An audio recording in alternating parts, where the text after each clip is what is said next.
amazing that the 3D technology is here. It's amazing that it's here in Shamokin City. And I've talked to George and Kirk. You know, the goal is to get the first 100 jobs hired over the next 6 months. And I know that George and Dave Witt, who's here today, and Ed Linkus, who happens to be absent, the owners of the company, this is the first of 3 lines. I want to make sure it mentioned, and George and I discussed this, a couple of things that we missed. Latovich Machine Shop in Mount Carmel got all the work on the manufacturing. All the tooling for the presses and assembly equipment went to Mount Carmel. Right, and as George mentioned, Ron Boyer ended up doing the molds, injection molding, which is also in Northumberland County, and although it's on the other end of the county, they contributed and they were able to bring people back on to do that work. And if I may add something, Steve. Go right ahead, George. Ron is a very, very capable machinist. He builds molds for the model train industry, and they're very, very intricate, very, very precise in their detail. Because of China, he had lost a good amount of business. He has 2 very capable machinists that he had laid off since October. When Kirk Lysick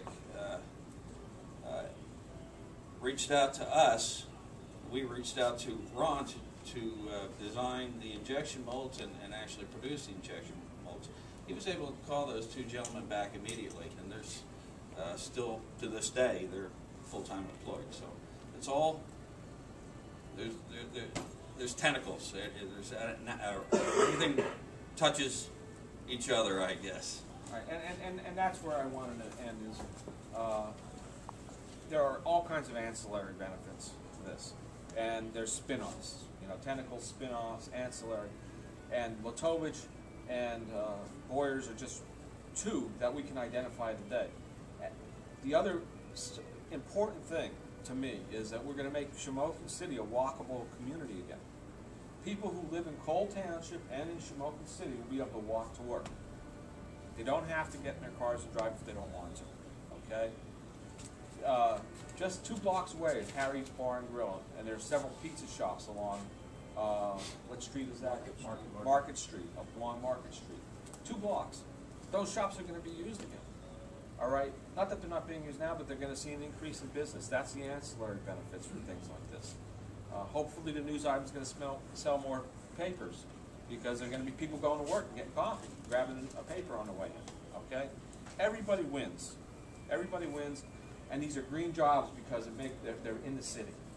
Very walkable, and, you know, Kirk Lysick, Mark Smith, Dave Witt, George DeEllis, and Ed Linkus and I have all been discussing the next level and the next generation that we can add more jobs, and the opportunities are there.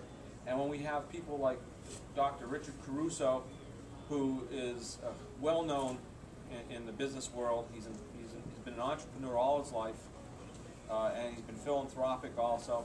We have opportunities for investors in these projects, which you can't grow any of this without money, as we all well know. And the money markets have been extremely tight. So we have good investors at the table. And then when we have support from people like Commissioner Sawicki at the government level and Mayor Rosinski, who is the mayor of the city, I don't see how we can lose. I don't see how we can lose. You know, a couple months ago I said we hit a single with a project. I'd say this is a triple. We're still waiting for the home run and the grand slam, but we're going to get there. We're going to get there. The last thing I'd like to do is, George and Dave, if you could give the newspapers a tour of your lines and tell them what's going on.